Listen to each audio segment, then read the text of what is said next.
big last night, and it started immediately, Swag, on a third down. How about that throw? I just love the operation from the pocket. Josh Allen finally is in an offense that's going to accentuate a lot of things he does well. Yeah, you know that Joe Brady offense as well as anyone coming from LSU, as he did. And then how about Dalton Kincaid, Jeff?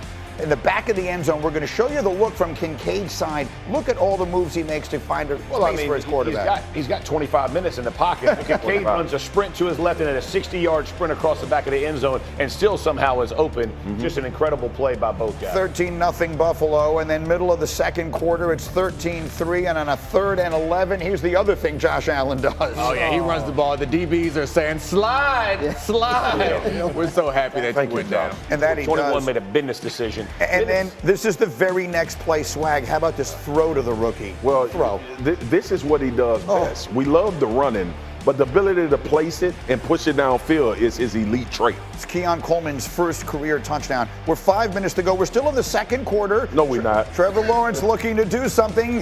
What exactly do we see here, Swagoo, on this? Air mail. Oh my goodness. Boom. That's like dial-up internet. Trevor, we got fiber now. That's just a terrible miss, and DeMar Hamlin is Johnny on the spot. Tips and overthrows, got to get those, homie. Oh, absolutely. Free money? Give me that. Free money. Great moment for Hamlin, his first career interception, and obviously everyone feels good for him, with the possible exception of Lawrence. What a terrible throw. Ensuing Bills drive, 3rd and 9. And Jeff, how about the moves from Shakir here down by the goal line? Watch this at the end zone. Speed and watch this. Spin and get it. First of all, he's accelerating so fast, everybody's trying to catch up, and then he gives you a little something. Incredible finish. We're still in the first half here, people. Lawrence trying to escape, and he's going to get taken down. Down 24, 3rd down, you get a blitz. Yeah, absolutely. No expectation there. We're still in the first half. Josh Allen, Ty Johnson. Yeah, that one now. 4 touchdown passes in the first half. Final score 47-10. And then afterwards, listen closely to what Josh Allen had to say. Fun and wonderful thing when you got a bunch of guys that don't care about the stats, they don't care about the touchdowns. And again, I think throughout practice, we've just had this mindset of like, hey, let's just do things the right way and find ways to win football games. That's what we're doing right now. Oh,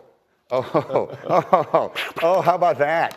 Okay, so someone tell me how I should interpret that as anything other than him taking a not at all subtle shot at his departed former teammate, Stephon Diggs. I mean, someone explain it to me you any can't other say it's way. not at all subtle. Not at all subtle would have been named. It was a subtle Nobody's shot. gonna know. It's pretty subtle. It was definitely a subtle shot. I mean, if they're using this to define their culture going forward, good for them. But it does feel like he was making a comment. I think there's some, even if it's not a shot, right? Yeah. Like you're saying, like it's sort of a shot back at the people who wondered, right? Like it was Diggs the one making it all go for Josh Allen. Can they survive as an offense without him? Can they build it out of this no-name receiving group? And he's sitting there saying, you know what? You may have underestimated me. I like your perspective. Flip it over, make it positive. Well done. That's You're what I'm all usually about. Nancy negative, so you did have a really good that job right there. reputation Because is the flip. inaccurate. How is that positive? He's suggesting it's a petty comment on the part of Josh Allen No, he aimed flipped at his haters as opposed to at his good. former teammate. By the way, his haters are complete idiots. The idea that anyone voted him one of the most overrated players, much less the most There was only overrated 11 player of in them, the though, NFL. right? That's 11 too many. 11. Those are 11 people who don't know anything about football because he's the second best player in the league, and I don't even think it's close. Then right now he is the favorite for MVP. Yeah, I was going to say, you could argue he's won right now. I mean, I'm not taking away from Mahomes, but what he's doing right now. Yeah, what he's doing right now in the moment, is one. He is absolutely playing lights Those out. odds flipped, Swagoo, during the first half last night. Mahomes was the favorite when the game kicked off. Allen is now the favorite. Let me ask you a different question Fink gave me in my ear. Through 3 games, and we have to remind ourselves it's not even October. Do they look like the best team? Yeah, they look like the best team in the AFC for sure. And what is more surprising with me is the defense. They lost so many guys. And they're doing a phenomenal job. Got to give Sean McDermott credit as well. But I'm gonna tell you right now, the transformation of the Buffalo Bills is Joe Brady. The offensive coordinator for the Buffalo Bills has settled everything about this football team. You know what allows you to play great defense? Stopping Josh Allen from turning the football over. Yeah. Telling him you don't have to be Superman 1 through 4 quarters. Creating an offense with some balance where you can run it and dink and dunk. I know quarterbacks hate that word, but a lot of times these possessions are methodical drives down the field. How many times? And look, This the other thing. Let me say this. Let me make this PSA right now. Right damn now. Yeah. Okay. I hate the Stephon Diggs, Josh Allen stuff. Because them suckers went to the AFC Championship. Yeah. It ain't like they wasn't having a lot of success while he was throwing for. It's deeper than that. I was about to say, no, it's deeper than that. It was, we're not sure how good Josh Allen is against man coverage. We'll see what he turns into. Stephon Diggs shows up. Josh Allen becomes the one that, the Josh Allen that we know here today. But you could see that there was some tension there. 100%. And they do seem like liberated now. 100%. No question. That's why I said Joe Brady. But ultimately, I hate this conversation about Stephon Diggs and Josh Allen was they were winning. We had them as Super Bowl contenders because they was lighting the league on fire. Them two. That's why you got to look on the bright side like I always do. Can I say this about Joe Brady Never too? knew, but all the time. Forever. one time. That's what I'm all about. And I do agree. Brady has made their offense, but some of those plays that Josh Allen is making is. Let's make sure we're giving Allen the credit.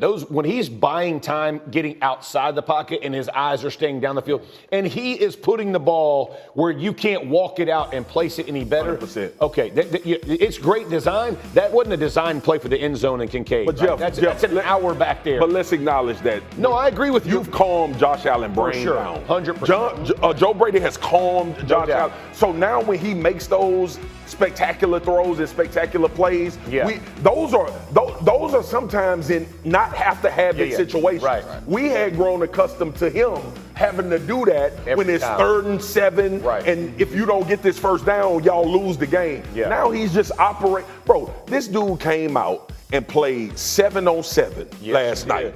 Like, that's what it looked like he was doing, playing 7-on-7. He was as comfortable and that's what I love about it. This can be a Super Bowl team. Absolutely. This can be a league MVP and him really being fully who he is. They built on what they did last year, and I think that's when I became a full McDermott believer. By Jaden Daniels, and we've spent a lot of time talking about that. Let's then go to the equal opposite reaction. The Bengals are 0-3.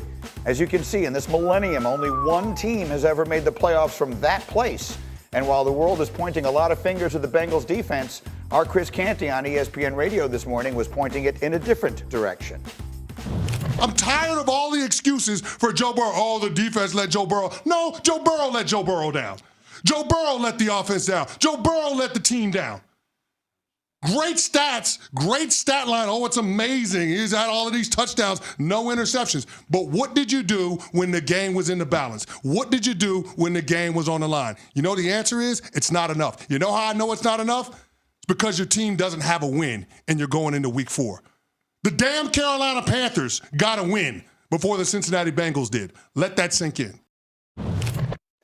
So it's an unconventional position, at least in our group. I will tell you, in our pre-show meeting this morning, we focused primarily, almost exclusively, on the struggles of the Cincinnati defense. Marcus, how much blame does Joe Burrow deserve here? What are you reading, big fella? You need the glasses? I'm just trying to understand. In what world do you go 29 for 38 for 324 and throw 3 touchdowns? And you the reason they lost the game. Just good stats. In what world? Clearly, he should have covered Terry McLaurin better on some of those deep throws, right? Or he should have caught it when Gesicki dropped it in the end zone when he put it in the Listen, man, I get it. The quarterbacks, they're going to be polarized. We're going to talk about wins and losses, which we all agree because we're mature, that it's an unfair stat in some situations. I just don't understand. First, you've had your receiver, you just got your receiver back, all right? Jamar Chase has had a pretty eventful offseason. You're trying to work rapport with that. Your defense did give up a lot in the first couple of games. The Kansas City game, Trey Hendrickson dominated the Kansas City game. But you lose that game.